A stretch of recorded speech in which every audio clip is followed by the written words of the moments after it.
Hey cyber folks, I wanted to help you out with a video here. The stuff I would have done in class, I made sure you know.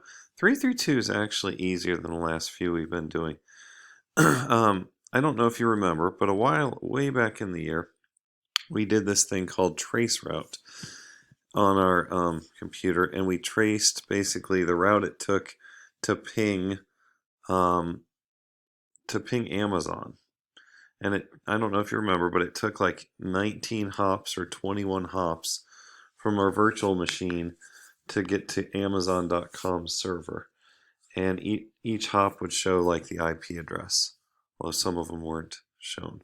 But something to know is a ping, so we used ARP last time, but a ping uses ICMP, or Internet Control Message Protocol.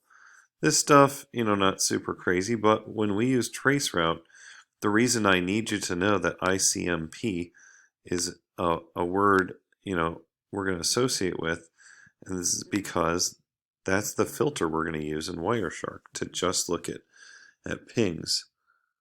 Let's see. So anyway, another thing is there's this thing we need to know about packets, that you can put a time to live on a packet. So when we talk about TTL, it means how long your packet has to live. Basically, it has a timer on its life. And if you're wondering why the heck would a packet have a time to live value, is because if something goes wrong with a packet, if a packet's not deliverable but it gets sent out on your network, it could bounce around all over your network and become a zombie packet. And that means it doesn't reach where it's supposed to go, and it just stays in there bouncing around. Doesn't sound too bad with one packet, but think if you had hundreds of packets and millions of packets that couldn't get to anywhere and they just start filling up all your network crashes or slows down so much you don't want to use it. So we put this time to live value on a packet so it dies after a certain amount of hops, even if it doesn't get to its destination. That is the key to doing traceroute.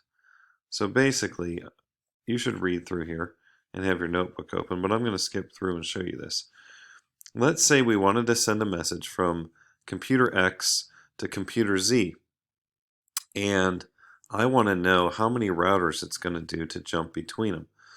I want to know the exact path my packets are taking to get to this guy.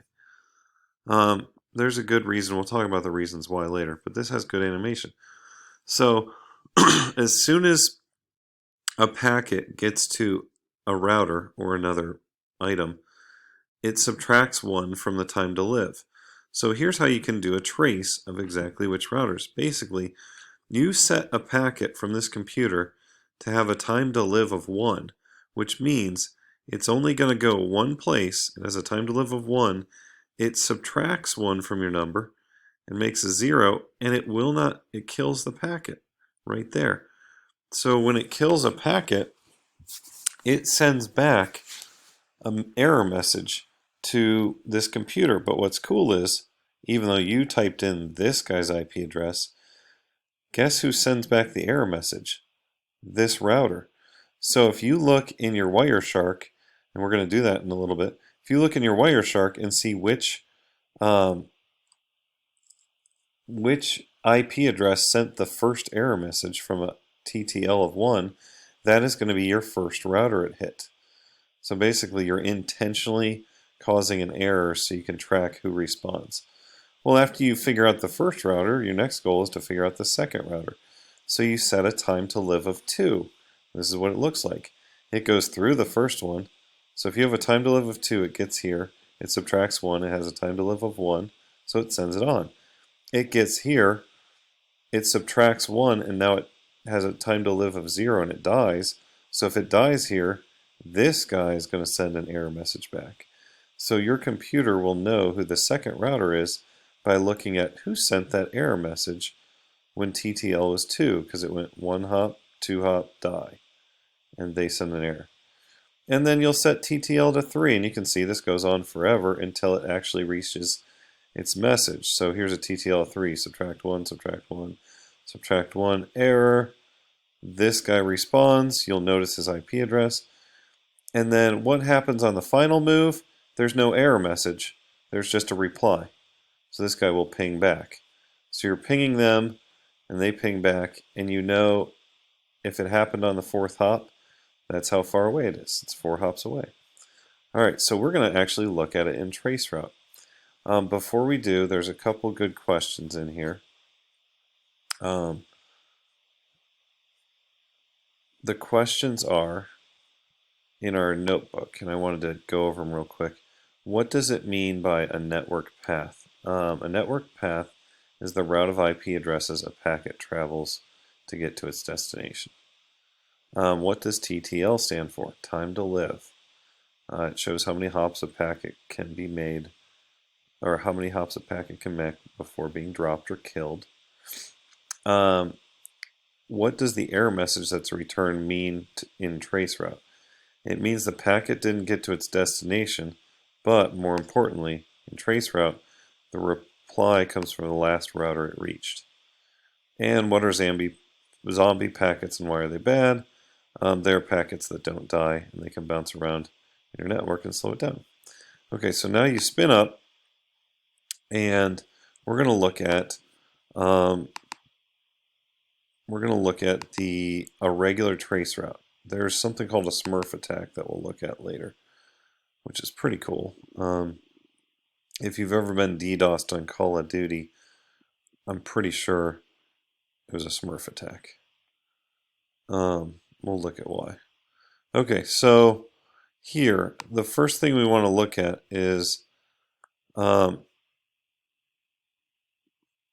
this is a trace route.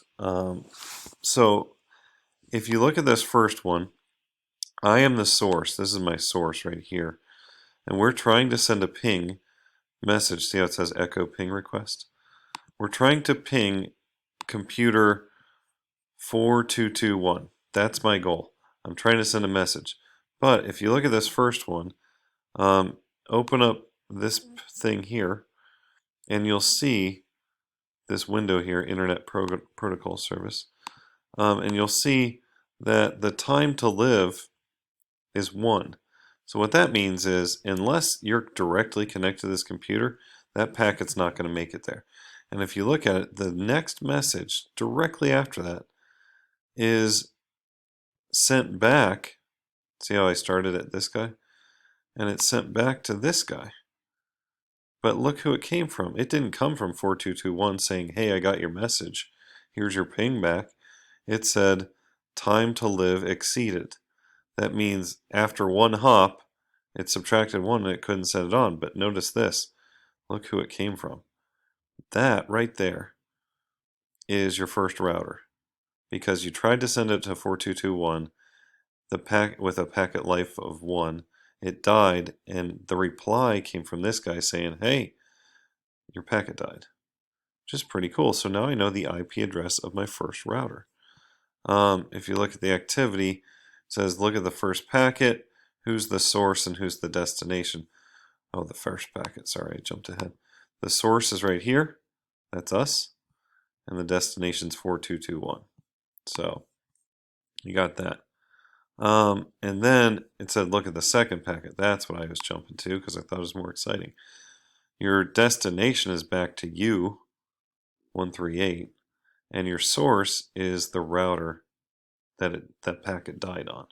Your first router. Okay. Maybe first. Right? Okay. And then the next chunk, I'm going to let you finish filling this out, but I did want to point out, you see this first packet? Wait, where'd our time to live thing go? Well, this guy. Oh, maybe it's this one. Yeah. So this first packet that got sent out from me was time to live 1. If I put the down arrow, if I hit the down arrow a couple times, see how it's still on time to live 1? Notice every message was sent 3 times. There's 3 time to live 1s. See that? If I make it even bigger, I'll be able to see it. Boom, there. See TTL1? it's basically making sure the message went through. It's kind of repeating it. It's like time to live one, time to live one, time to live one. Ow. And and then you don't really see the second message until you get down here to the time to live two. So let me scroll. I can scroll with my down arrow until I get to there. So on packet 7 is the first message I send, because look at these 3 error messages are the exact same person. It's number 7, I sent out a new packet with a time to live of 2. So it's going to hop past this first router, and it gets to the second router and dies. And the second router responds with time was exceeded. Time to live was 1, 2. So when I look at this 12.180.241.1, I know that is my router 2. And then they also redundantly send that message 3 times. See how it's same router, same router? And then scroll down and do the next one. And you can map out the whole path that this router takes until the very end. You can see, I'm going to scroll down here. The very end, you can see the message finally went through. See how it went source to destination, and it came through. This is my new source and destination. They finally replied with a ping. They're like, all the black ones are error messages, but this one finally got through on number 49, and number 50 is when they finally replied with a ping. Anyway, try that out. You have to count how many packets there are. If you don't have enough room here, just remember you can right click, or you can go to the edge of one and hit tab and it'll make a new line. Okay, so count how many routers there are. I'm going to stop this and come back to talk about Smurf attack, because I think you can do, yeah, you'll do the rest of this through 14. And let's answer these 3 questions real quick before we do Smurf attack. How can Traceroute help a network administrator? Well, a network administrator can they can do a couple things. They can use it to identify which routers are functioning or broken. So if you were working for a company and your routers went down, you could actually do this little time to live 1, time to live 2, time to live 3, and you can see which routers are failing and which routers your message gets through, so you don't waste your time. How can it be useful to an attacker? Well, shoot, an attacker can map out your whole network by getting the IP addresses for everything, and they can know which ones to attack with pings and overflow them and stuff like that. And lastly, what do you think would happen if a router along the path was configured to ignore these kinds of messages? They would drop the packets, and they wouldn't let pings through, which is, long story short, how you keep yourself from being ping attacked. All right, and you can do that with firewalls, which is pretty cool. All right, people, so I'm going to come back. The second part is way quicker, so we'll talk about that. All right.